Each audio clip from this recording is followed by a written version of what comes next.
ఓం మహాగణాధిపతయే నమః. ఓం గురుభ్యో నమః. ఓం శ్రీమాత్రే నమః. ఓం పితృదేవతాభ్యో నమః. ప్రేక్షకులందరికీ కూడా ఆ లలితాంబిక అమ్మవారి యొక్క అనుగ్రహం పరిపూర్ణంగా కలగాలని కోరుకుంటూ ఈరోజు మనం చెప్పుకోబోయేటువంటి టాపిక్ ఏమిటి అంటే, ఏ గ్రహం అంటే మనకి రవి నుంచి శని వరకు సప్తగ్రహాలు, రాహుకేతువులు, ఛాయాగ్రహాలు. ఈ గ్రహాల్లో ఏ గ్రహం బాగోకపోతే ఎటువంటి ఫలితాలు, బాగుంటే ఎటువంటి ఫలితాలు, ఒకవేళ బాగోనట్లయితే మీకు జరిగే ఫలితాలను బట్టి మీరు ఏ పరిహార మార్గం చేసుకుంటే మీకు ఆ గ్రహ సంబంధించినటువంటి మంచి ఫలితాలు వచ్చి మీరు ఏ రకంగా మీరు లబ్ధి పొందుతారు అనేటువంటి విషయాన్ని మనం తెలుసుకుందాం. రాహువు, కేతువు. రాహు గురించి తెలుసుకోవాలనుకుంటే మీరు రాహు గ్రహం గ్రహ రూపంలో కనబడుతుంది ఆకాశంలో. నోడ్స్ అంటాం జ్యోతిషాస్త్రంలో. Nodes north node and south node అంటుంటారు. అంటే మనకి గ్రహ రూపంలో కనబడకపోయినా అది ఎఫెక్ట్ ఉంటుంది.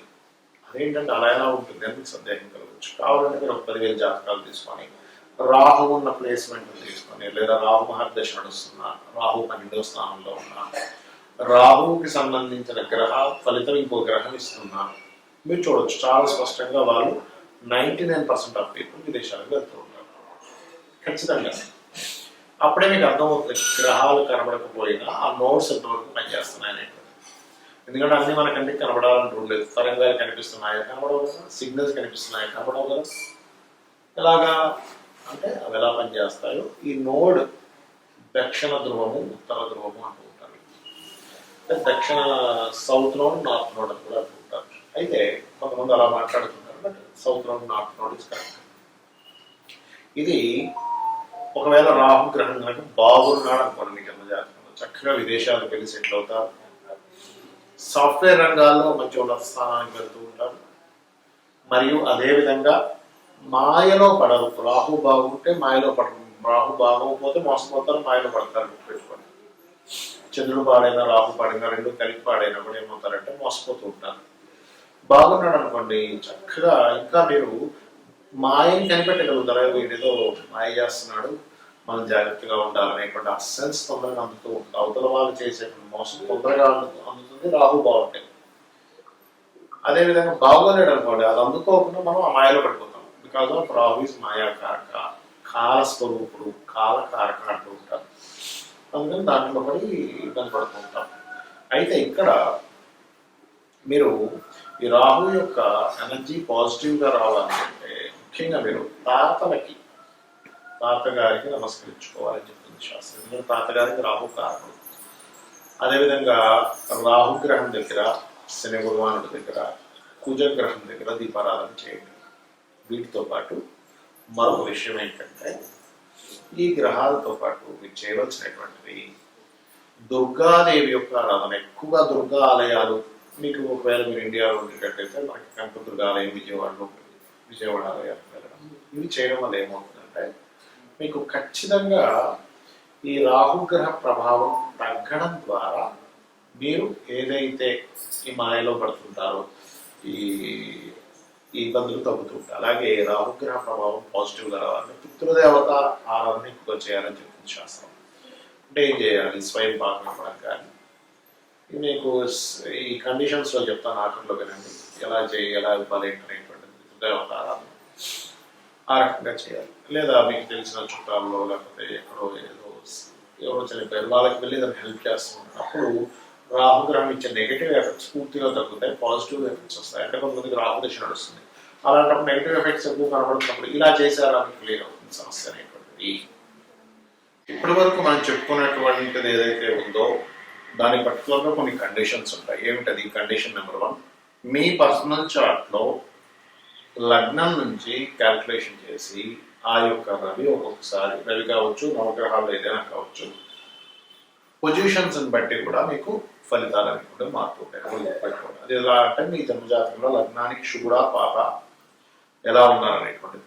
రెండవది ఏమిటంటే ఇప్పటి వరకు మనం చెప్పినటువంటి ఏదైతే పరిహారాలు ఉన్నాయో అందులో మీ యొక్క తత్వం మార్చుకునే పరిహారాలు, మీరు చేసే కర్మలకు సంబంధించినటువంటిది, మీరు చేసేటువంటి దానాలకు సంబంధించినది, జపం సంబంధించినది ఏదైతే ఉన్నాయో ఇవన్నీ కూడా కంటిన్యూస్గా చేయాలి.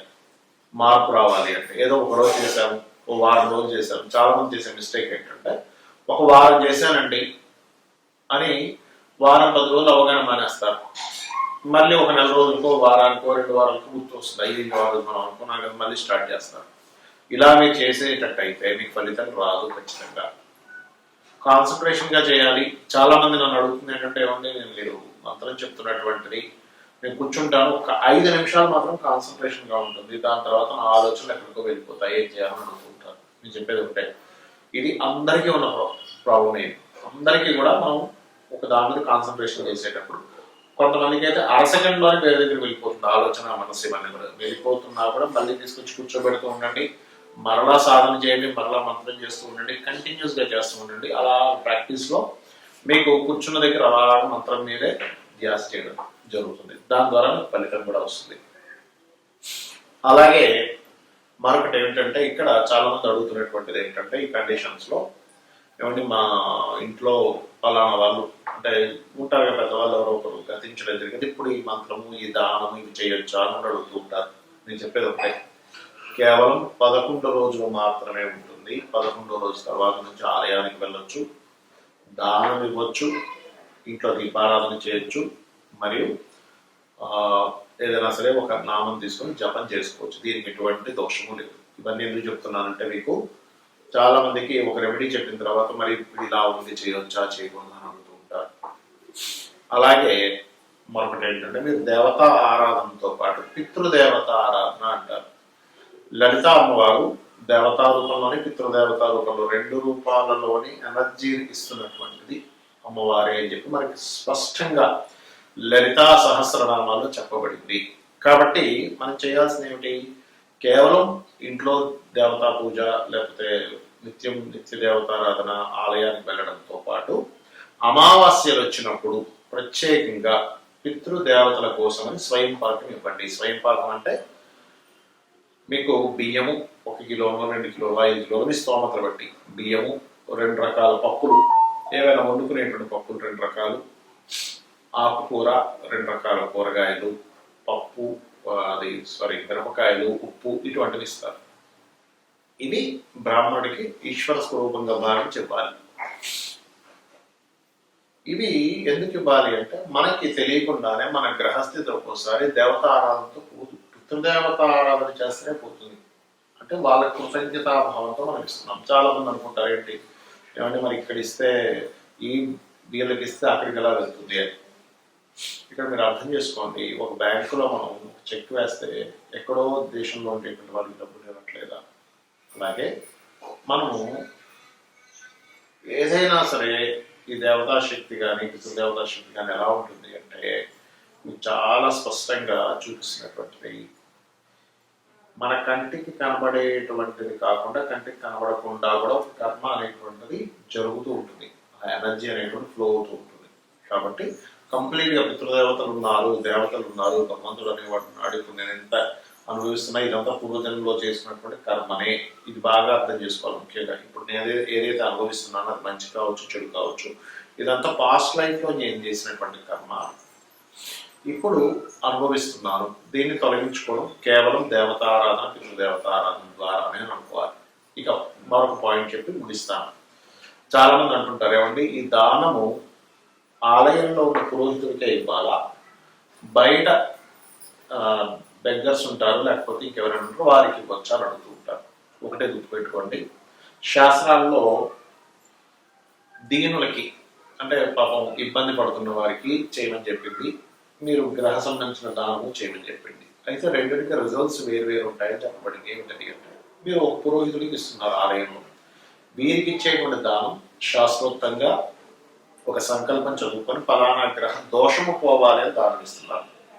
అంటే ఏమిటి, మీ యొక్క పాస్ట్ లైఫ్ లో చేసిన కర్మ యొక్క దోషాన్ని ఈ యొక్క పురోహితుడు తొలగించడానికి ఆ దానాన్ని తీసుకుంటున్నాడు. తర్వాత తను గాయత్రి జపం చేసుకుంటాడు. దాని ద్వారా మీ యొక్క కర్మ చాలా మందికి దగ్ధమయ్యేటువంటి ప్రాసెస్ ఈ దానం. మరి బయట ఇస్తాను చూసారా, బయట ఎవరికైతే మీరు బిచ్చగాళ్ళకు అనుకునే వాళ్ళకి లేకపోతే ఏవి లేనటువంటి పేదవారికి మీరు దానం ఇస్తారు. డబ్బులు కానివ్వండి, వస్త్రం కానివ్వండి, అన్నం కానివ్వండి, ఏదైనా సరే మీరు వాళ్ళకు ఉపయోగపడేది ఇస్తున్నారు అనుకోండి. ఇది దేనిగా కన్వర్ట్ అవుతుంది అంటే మీరు పాస్ట్ లైఫ్లో చేసినటువంటి దోషము తొలగించడానికి అది తోడ్పడదు, ఫ్యూచర్ వాడికి ఉపయోగపడుతుంది. అంటే ఏమిటి, నెక్స్ట్ జన్మకి పుణ్యంగా మారుతుంది. ఇది